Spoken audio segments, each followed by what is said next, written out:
Hi everyone, my name is Suzanne Nassar. I'm the team leader for the Autonomous Drone Competition Senior Design Project. I'm joined by my teammates Beatriz, Gasan, and Kyle. So the objective of our project is to develop an autonomous flying drone that will complete a set of functionality tasks, which includes traveling to a predetermined distance, identifying a marker, and avoiding obstacles with and without using GPS. We will be working in collaboration with the mechanical and the computer science engineering teams. After we've successfully completed our drone, we will be putting it up to the test against multiple other universities that are listed here. So the functionality tasks that we mentioned before are all to be done autonomously. The first challenge is going to be lifting at the 0-yard line, traveling and landing on the 30-yard line. The second challenge is going to be lifting at the 0-yard line, searching for our 2-foot by 2-foot school logo, and then the landing on it.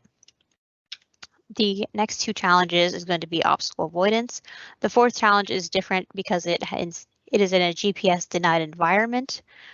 And we will also need to be staying within the 5 feet elevation of our obstacles. So whenever we received this project, there were not many requirements given to us by our sponsors. So the ME team developed some preliminary requirements. The EE team mainly focused on the minimum flight time of 10 minutes.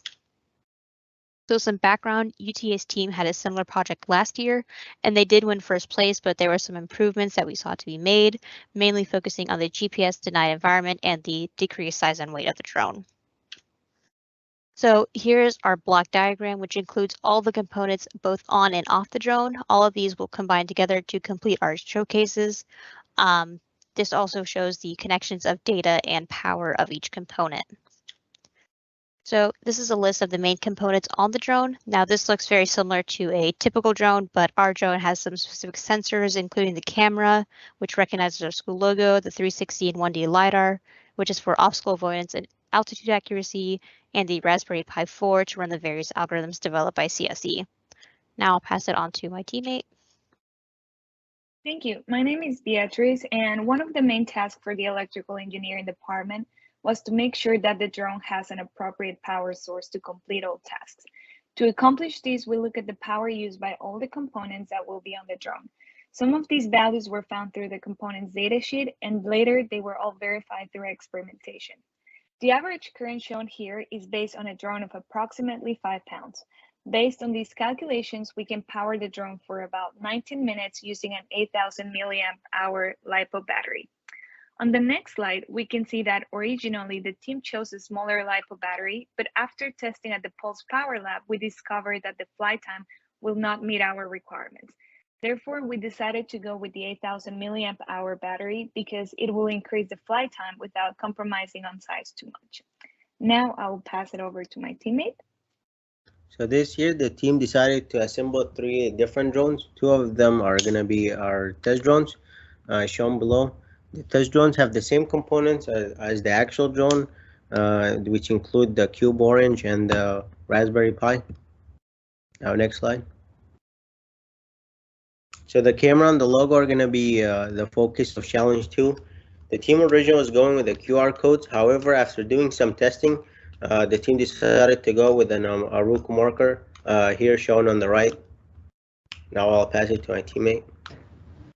For obstacle avoidance, we decided to use a LiDAR sensor, which does a 360 scan of our environment to see our surroundings, as can be seen in the figure on the left. The figure on the right shows some of the raw data produced by this sensor. The CSE team has created an algorithm for our drone, and we are still working to implement it into the drone itself. Next slide. In these slides, we can see that the first video shows the first autonomous flight of the competition drone. After this crash, the team redesigned the electronic housing completely. The second video shows the CSE test drone completing task 1, which is autonomous takeoff and land in a predetermined marker. In the competition day, this will involve landing on the 30-yard line. But for this exercise, we selected a red marker on the ground. And as you can see here shortly in the video, you will see that we land within 3 inches of the marker.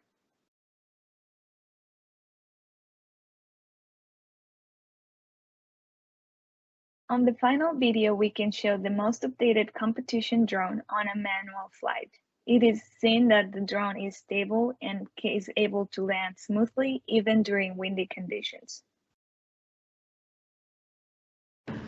Due to the crash in the first video, we needed to make some improvements to our drone, 2 of them being the motor mounts are stronger now, and the second is the housing unit is stronger and allows for several features such as not needing a stick for the GPS unit, anti-vibration platforms for the hardware, as well as centering the cube orange, which is important for the internal sensors. In conclusion, we are hard at work to finish up programming and complete all challenges, which will take place April 23rd. Thank you for your time.